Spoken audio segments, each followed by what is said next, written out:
We are working with Ripple XRP on their CBDC platform, and we are consulting small countries, not like India.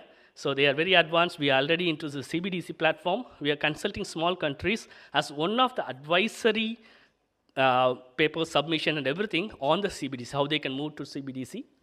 Well, short-term interest rates have risen considerably as the Fed has tightened monetary policy. The expectations of, and actually long-term rates have risen too, but by somewhat less.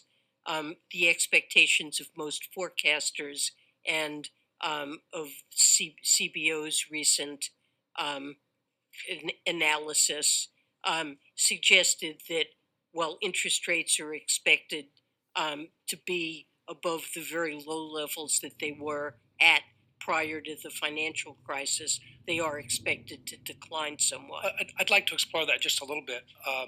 My understanding is that to accommodate for the rising cost of servicing our debt, the Treasury Department announced last week another increase of its longer dated debt auctions.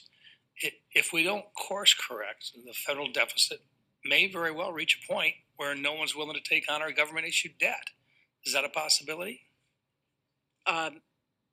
It could, in an extreme case, be a possibility. I see no sign of that now. Our debt is highly valued, is the soundest and most liquid asset, not only for Americans, but around the world. But of course, we need to stay on a fiscally sustainable path. Treasury auctions are such that perhaps there is less interest in that debt. Would the Fed have to restart quantitative easing to accommodate it? And would you expect quantitative easing to be a part of the plans in the near future, in the next 2 years? Well, I'm not going to comment on what the Fed will or should do. I would simply say, as you know, the Fed's responsibility is to maintain full employment and to hold inflation down. And I think that they would attempt to fulfill that congressional mandate. We have been looking at it in a comprehensive way and working with the bank supervisors to understand exposures. I believe we have discussed at almost all of our FSOC meetings this year, commercial real estate, and gotten reports and done our own analysis. And you're right that particularly for office buildings in metropolitan areas, vacancy rates have gone way up, especially for other than Class A buildings. And of course, interest rates are substantially higher, valuations are falling, and so it's obvious that there's going to be stress and losses that are associated with this. The banking supervisors are working with their banks to manage this risk, to identify it. I believe, this will not end up, I hope and believe it will not end up being a systemic risk for the banking system. The exposure of the largest banks is quite low, but there may be smaller banks that are stressed by these developments. Welcome to the Crypto Teacher. And you know I come back with that video just to make you think. Don't forget to like and subscribe to the channel. And make sure you join the Patrons. If you're not a part of the Patrons, make sure you're in the Cash App. And we have Ripple CBDC platform will be used by small country central banks. And not only does Ripple have the CBDC platform, we know about the carbon credits. They have custody. It's a bank. Remember, the Crypto Teacher told you. And then we have Janet Yellen in front of the Senate Financial Committee. And she admits that high rates are weighing on the economy. And she was asked who was willing to buy these U.S. Treasuries. Guys, we know the BRICS are getting off the dollar. I did a video earlier today with Putin saying out his own mouth how they're moving away from the dollar. And she was asked, will the Fed start back up the money printer? Guys, remember, they don't have to start the money printer back up because guess what they have? Stable coins. And that's the reason why we're seeing everything being tokenized and put on blockchain. That's all we keep hearing about are tokenized treasuries because then the Fed can manipulate even more. And they'll have the opportunity to program the treasuries. Yes, it sounds like a movie, but remember, your life is an illusion and TV is your reality. The United States dollar is not going anywhere, but is going to lose its world reserve currency power. And you're witnessing the rise of China, the dragon with the BRICS nations, backed by that digital SDR. And remember, the Cryptoteacher told you. And Janet Yellen speaks about commercial property. And she admits that these small banks are going to take a hit. And the FDIC has been planning this for 10 years. These small and medium-sized banks cannot survive due to liquidity. With real-time settlement, you need plenty of it, so it's impossible for them to survive. So with small banks collapsing, small businesses are going to collapse. That means more layoffs. That means the sheep are going to be sitting at home getting free money.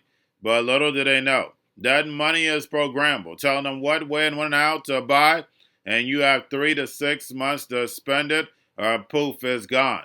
So if your social credit is not right, guys, you won't be betting on the Super Bowl. And remember, the Cryptoteacher told you, because he knows when it comes to the NWO, it's all planned out. You have a wonderful day. I have been talking on the show, Melissa, about a credit event shock that is coming. I had put out 3-4 different factors, but now increasingly it seems to be coming from the financial sector, the banking sector.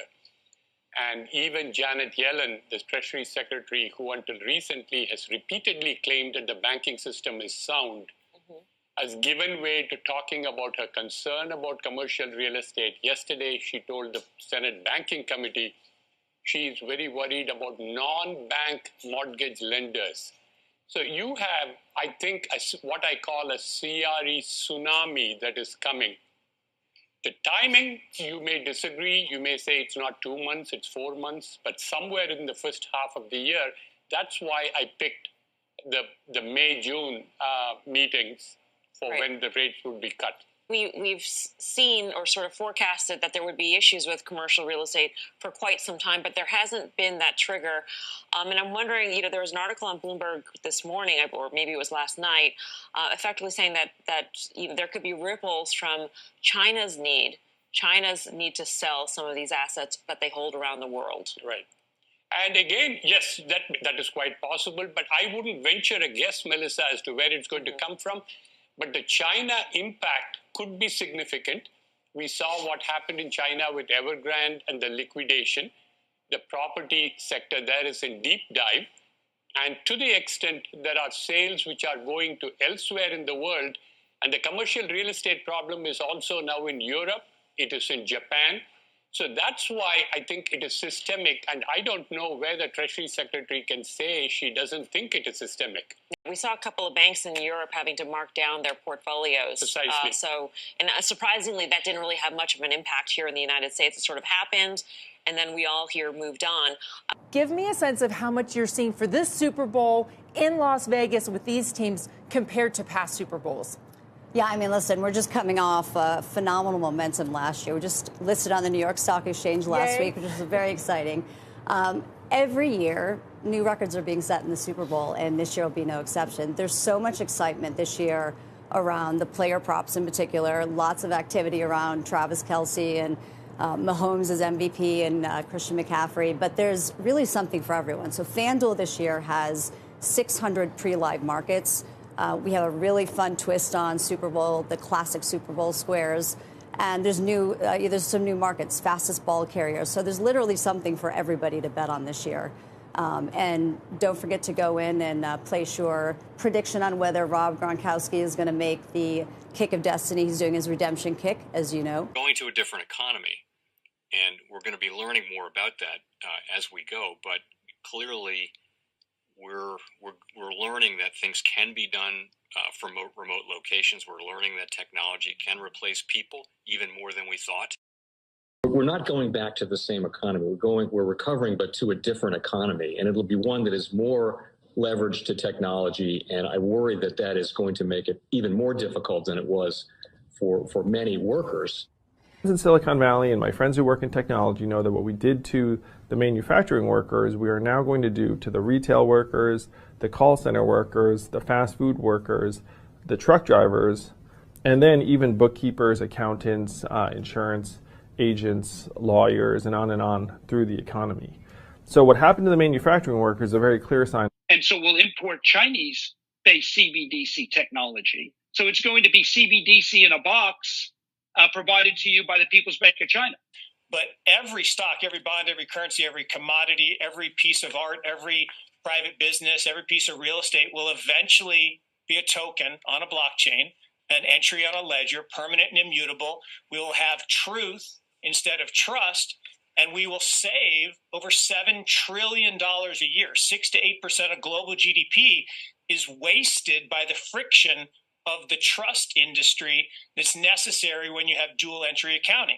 With triple entry accounting, which is what a blockchain is, we get rid of all of that friction. It's a beautiful future. Like what you see in China and their social credit scoring systems, right? If we get identity wrong, it could be a tool to enslave humanity. And if we get it right, it could be a tool to liberate humanity. And as an American, I'm obviously rooting for the one that's on the side of freedom. Bitcoin is an international asset. And also, I do believe the role of crypto is, it's digitizing gold. I actually believe this technology is going to be very important. Look at it. We have been part of a huge revolution in investing through ETFs. We believe that ETFs will be changing the whole way we invest. Many people still use it as a means, people are investing it for indexing. No, the majority of people who are putting money in in ETFs are active investors that are buying exposure. The entire bond market is being transformed as we talk right now. I believe the next generation for markets, the next generation for securities will be tokenization of securities. And if we can have that distributed ledger that we know every beneficial owner, every beneficial seller, we all have our code of who's buying, who's selling, instantaneous settlement. And think about it, it changes the whole ecosystem. Chinese bank ICBC has been hit by a ransomware attack, and the U.S. Treasury market, as a result of that, has been disrupted. This, according to the Financial Times. We're getting it more right now with Bloomberg's Shonali Bassick. Shonali, what do we know?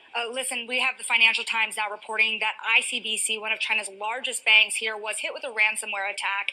And remember, they're a very significant intermediary in the Treasury market. The SIFMA has told its members that this has been part of the reason here that the system is kind of clogged up, if you will, during that auction that we saw a little bit before. The attack had prevented ICBC, according to the Financial Times, from settling Treasury trades on behalf of other market participants. A large executive at a major bank also telling the paper that such a large party on the fixed income clearing corp creates major concerns, potentially impacting the liquidity of Treasury markets. Now, it was not just a poor auction. It was absolutely lousy, and when the dealers have to step in to save a treasury auction, that's a rare occurrence. And Cryptoteacher and the new World Order book, plus the 3 kids books, It's Time to Re-Educate. Also, new to cryptos, Coinbase, Bitrue, Binance. Do not forget book links and crypto links are in the description. The stock channel, guys. Don't forget to go like, subscribe, spread everywhere. You have your Kobo, your chip stocks, your banking, your gaming. While everybody's sitting at home, get on stocks, the Seaver, the biotech stocks. And while everybody's at home wishing, they were still getting that free money. What are they doing? Drinking and smoking weed. Don't forget about those stocks, and you have a wonderful day. The most powerful person in the world is the storyteller. The storyteller sets the vision, values, and agenda of an entire generation to come. Steve Jobs. And guys, I truly believe in this. When you look at the New World Order, they're the storytellers. And that's the reason why I wrote my New World Order book. But guys, now it's time to change the current generation.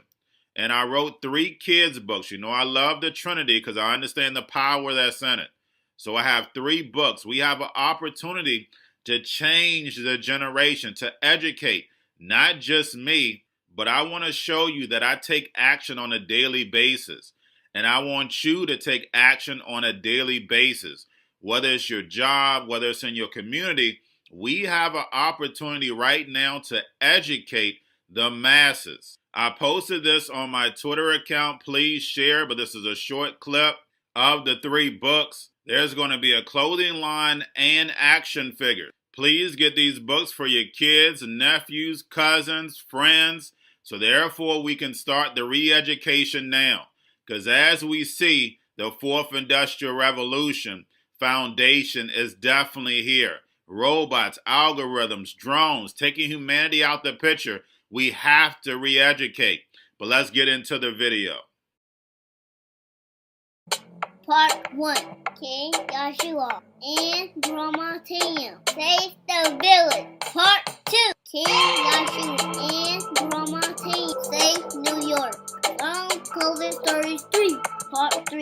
King Joshua and Grandma Tam goes to China.